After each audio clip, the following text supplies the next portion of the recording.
അത് അഭംഗുരം നിലനിൽക്കുകയാണ്.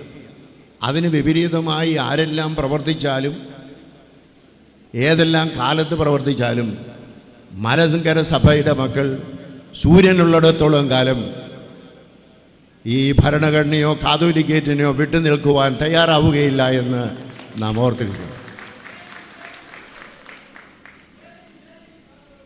അതിന് ഏതെല്ലാം തരത്തിലുള്ളതായ പ്രതികൂലതകൾ ഉണ്ടായിരുന്നാലും ആ സഭയുടെ സ്വാതന്ത്ര്യത്തിന് മാറി നിന്നുകൊണ്ട് എന്തെങ്കിലും പ്രവർത്തിക്കുവാൻ മലങ്കര സഭയിലെ വൈദികരായിട്ട് അൽമായക്കാരായിട്ട് മേൽപ്പട്ടക്കാരായിട്ട് ഒരു കുഞ്ഞു പോലും തയ്യാറാവുകയില്ല എന്നുള്ളത് ലോകമെല്ലാം അറിഞ്ഞിരിക്കേണ്ടതായ സത്യമാണ്.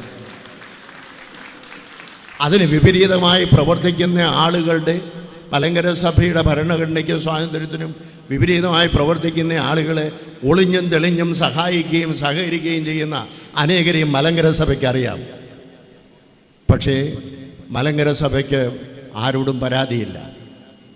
സഭ ഏതെല്ലാം തരത്തിലുള്ള തീക്കകത്തൂടെ പോയില്ല എന്നാലും ഒരു കാര്യം വ്യക്തമാണ്, കുന്തമേറ്റ് രക്തസാക്ഷിയായി തീർന്ന മാർത്തോമാ ശ്ലീഹായുടെ നസ്രാണി പാരമ്പര്യം ഉൾക്കൊള്ളുന്ന സജീവമായ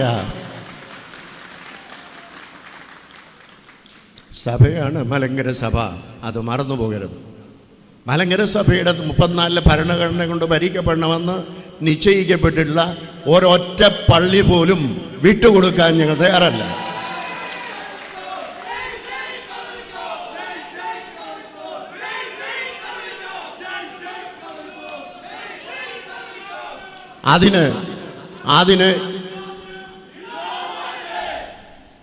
അതിന് ഏതറ്റം വരെയും മരണം വരെയും ഞങ്ങൾ പോരാടുമെന്നുള്ളതിന് യാതൊരു സംശയവും.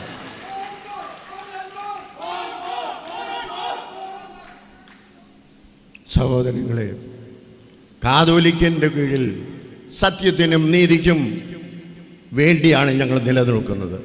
വിശുദ്ധ വേദപുസ്തകത്തിൽ പറയുന്ന സഭയുടെ സ്വാതന്ത്ര്യത്തിന് വേണ്ടിയാണ്. മറ്റേതെങ്കിലും തരത്തിലുള്ള വൈദേശിക മേലധ്യക്ഷത്തിൻ്റെ കീഴിൽ പോകുവാൻ മലങ്കര സഭ ഒരിക്കലും തയ്യാറായിട്ടില്ല. മരിക്കുന്നതുവരെ ഞങ്ങളുടെ സിരകളിൽ രക്തമുള്ളിടത്തോളം കാലം തയ്യാറാവുകയുമില്ല എന്നുള്ളത് മറന്നിരിക്കരുത്. ഓർത്തുകൊള്ളണം. ഈ സഭയുടെ മക്കളായി ജീവിക്കുവാൻ ദൈവം നമുക്ക് തന്നിരിക്കുന്ന ആ സ്വാതന്ത്ര്യം, സന്തോഷം, അഭിമാനം വിറ്റുകളയാതെ ജീവിക്കുവാൻ എനിക്ക് നിങ്ങൾക്കും ഇടയാവട്ടെ എന്ന് ആശംസിച്ചുകൊണ്ട് എൻ്റെ വാക്കുകളെ ചുരുക്കുന്നു. ഈ സമ്മേളനം ഉദ്ഘാടനം ചെയ്യും.